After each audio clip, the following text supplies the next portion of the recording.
So kung nakikita nyo, nandito tayo sa may boundary ng Barangay Malino at Barangay Kapayawan. Yan. Ito bali yung San Fernando and Angeles boundary. So medyo makalimlim yung panahon at ang pupuntahan natin ngayon ay didiretso tayo dito sa may Barangay Kapaya. Yan. So welcome once again mga kabalen, and meron tayong panibagong vlog, and for today's video ay pupuntahan natin yung ginagawang tulay dun sa may Abacan Access Road. Yan. So hindi yung usual way na pupuntahan, na dadaanan natin, unlike before sa mga previous vlog na dumaan tayo dun sa may Abacan Access Road mismo. Pero ngayon pupunta tayo dito sa may Barangay Kapaya 1, kung saan yung kabilang daan, yung pupuntahan natin, yung hindi pa tapos. At saktong-sakto ron yung access road na ginagawa. First time natin pupuntahan ito at aalamin natin kasi may nakapagsabi na doon daw yung labas. Yung lagi kong tinatanong kung saan ba yung labas ng daan, ng kalsada ron. Dito raw sa Kapayawan. So tara, puntahan na natin. Let's go! Welcome to Barangay Kapaya 1. Yan. So update ko lang kayo, meron na ano rito mga benches. Gumawa sila ng bench dyan dahil pag-hapon at saka umaga marami nagja-jogging sa kalsada dito. So meron na sila pahingaan. Ayan o. Kulay yellow at saka kulay green. Pag nandito ka, tanaw na tanaw ko yung Mount Arayat. So wala tayong idea kung rough road ba yung dadaanan natin dito. Pagpasok natin sa may kabilang side yung ginagawang tulay na yon. Kasi matagal na natin gusto pumunta doon sa kabila, kaya lang hindi natin alam yung daanan papasok. So may nakapagsabi sa atin na dito yung daan sa dulo ng Kapaya 1 dito sa Angeles City pa rin.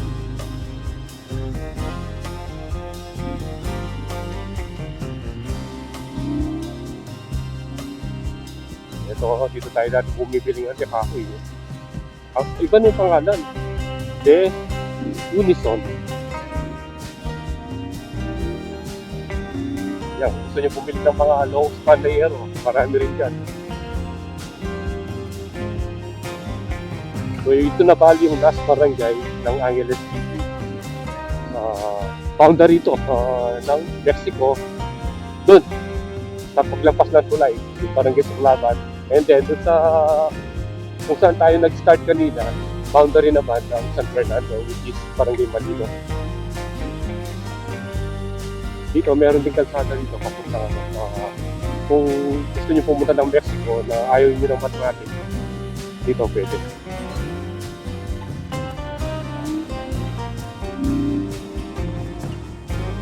Dire-diretso na yan eh. Palabas na ang Barangay Suklaban and then Barangay Tulubasa. At natatanaw na natin yung mga dumadaan sa NLEX. Kasi yung dulo nito NLEX na eh. Yan o. Ayan, dito papunta yung maliit na overpass. Dito, pagkakanan ka rito. Pero kakaliwa tayo. Yun, first time natin dadaan dito.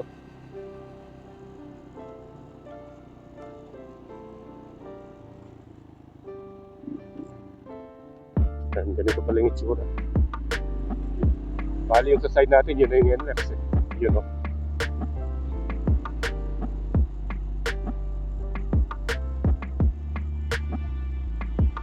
Oops. Kasi yung nakita natin, parang gas-gas lang eh. Hindi naman talaga kalsada eh. Baka dito yun. Wala na rito. Dead end na pala. Saan kaya yun? Delikado yun, no? Ano pala ito, oh? Barbed wire. Parang wala rito. Kala ko merong gas-gas. Okay, so nakapagtanong tayo kanina Wala palang kalsada dito. Dito rin yung daan, kaya lang dadaan ka ng tubig. Dito pa rin sa may overpass. Parang ano na kasi yun eh, parang subdivision. So, hahanapin natin dito. Wala pa raw kalsada ron. Expect natin na dadaan tayo ng tubig. Pero at least makikita natin yung opening doon. Ayan, ito na yung maliit na bridge dito sa NLEX.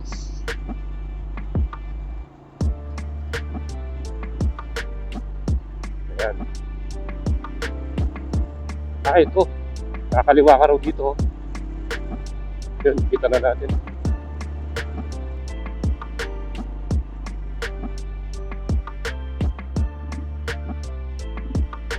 Dito raw.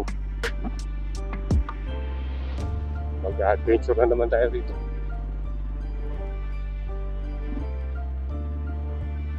Road.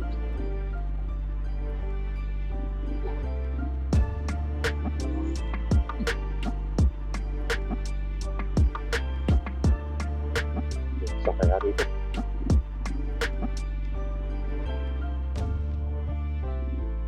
Sundan lang natin yung daan na ito. Makikita rin natin kung saan papunta.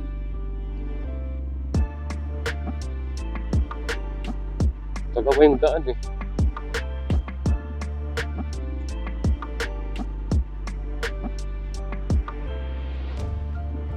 Magmi-meet kaya ito, tsaka yung sa kanin.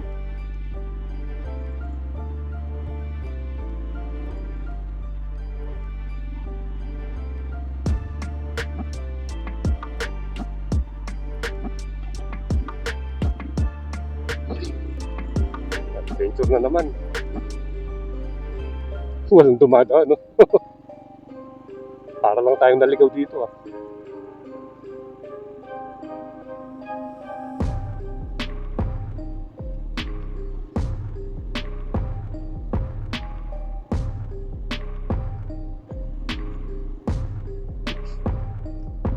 May helmet dun.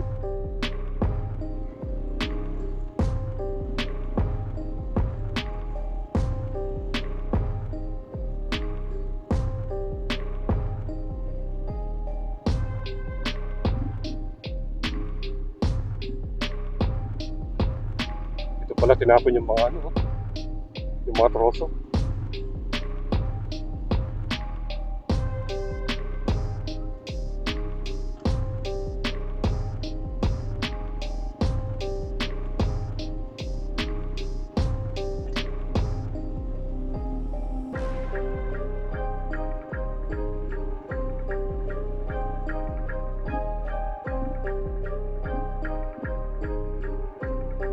Dito na rin tinapon yung ano, yung sa mixer.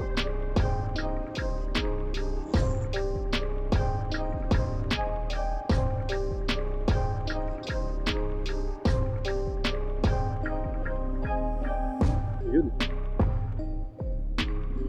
Yung ba dito? Ito yung sinasabi nung napagtanungan natin kanina. Dito pala yun, no?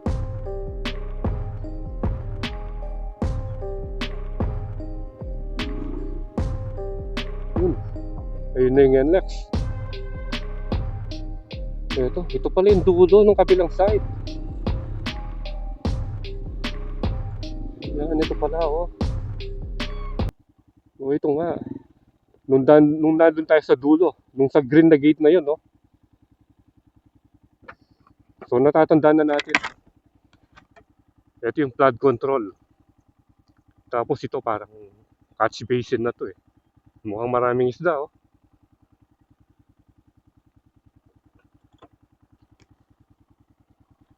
Ayan, ito pala yung tinitingnan natin kanina na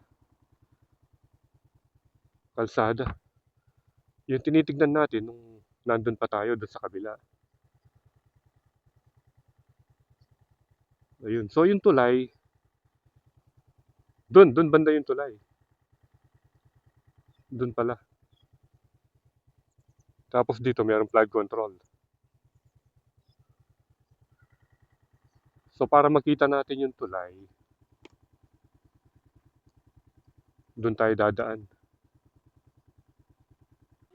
Na? Na? Diretsyon mo lang po yung daanan yan, tapos dadaan ka sa ilalim ng tulay. Hindi naman malalim yung tubig, tatawid ka po. Tatawid ka. Pero pwede po yung... Yung tulay po hindi pa putok. Oo nga, hindi pa putok. Pero tatawid ka po ng tulay. Yung tubig. Mababaw lang yung tubig na ganyan. Pero may dumadaan na motor. Marami po. Marami po. Maraming dumadaan. Sige po, salamat po. Okay po. Okay, so sabi ni ate, doon pala yung kalsada. Yung dadaanan. Yun yung titingnan natin.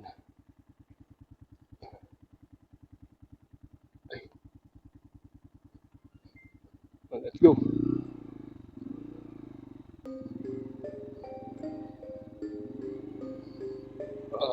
Bagong adventure. Yun no, taas nito.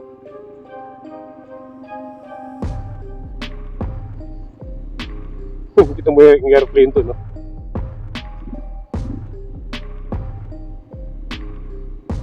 Ito yata yung pubundihan to, ni Manang, yung kanina. Yun, parang tumawid din ng ilog yun. Dito, may bahay-bahay pa pala rito. Ayan. Ayan, kitang-kita na natin yung NLEX. Meron pa ng mga bahay-bahay dito.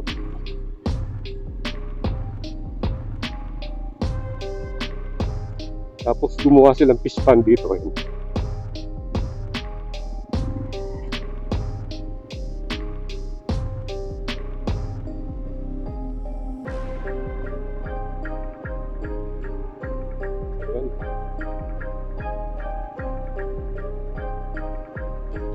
Yan, nakarating din tayo dito sa kabilang side. Kasi inaanap natin yung daan, either dun sa may city center or Tabun. Walang lulusutan dun eh. Dito pala yung pwede mong daanan para marating mo yung kabilang side ng ginagawang tulay. At yun yung goal natin, yung makita at madaanan itong kalsadang ito. Although gas-gas pa lang, pero at least possible na marating mo yun yung ginagawang tulay. Yan, dito na tayo.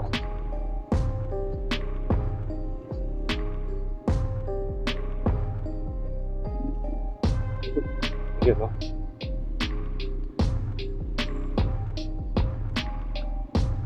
Yun, alas gawa na pala yung tulay oh. So eto, sementado hanggang dito. Yan. Wow, nasa kabila na tayo. So dati dun tayo, dun sa tabi ng sasakyan na yan, dun tayo nagdo-drone. Tapos tinitignan natin itong kabilang side nito. So yan pala oh. Tara, tignan natin. Tignan pa natin, no? Malapit na palang matapos, oh. Dito. Eto. Ayan, diyan pala sila nagko-cross. Ayan, oh.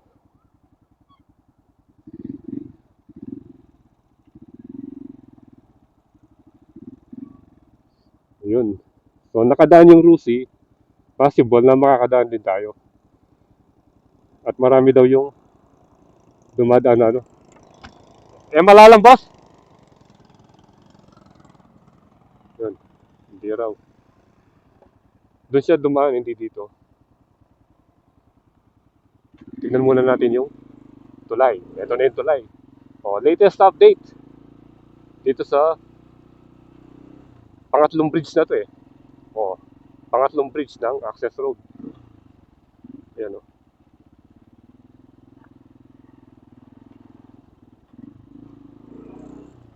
Wow. Ito na yung itsura. Yan. Finally. Nakita na natin yung bridge. At yun yung Fiesta Communities.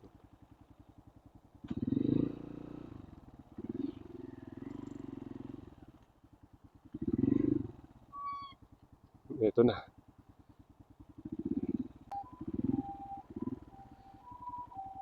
Meron pa nagwe-welding doon, no?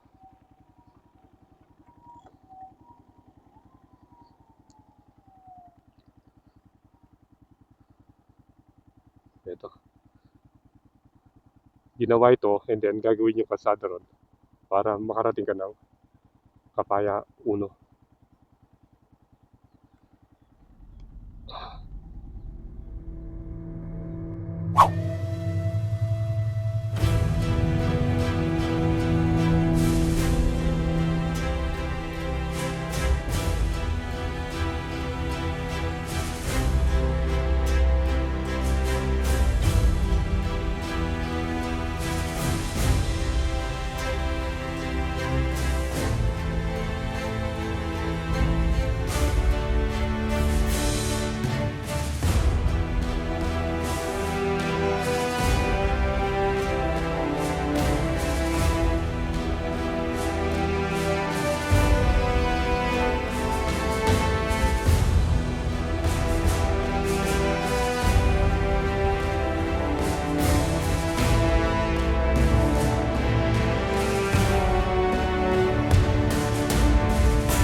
So, nakapagpalipad na tayo at nakita na natin yung kabuuan ng bridge na ginagawa.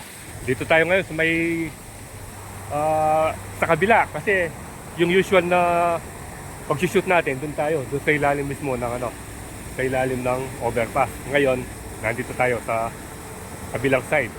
At ayun yung tulay, oh. So, konti na lang matatapos na 'yan. At magiging accessible na kung pupunta ka ng Kapaya 1, kaya lang yung simentadong daan, putol pa hanggang doon. Yan. Ayan, no? Ginagawa na yung mga side railings. Ayan, no?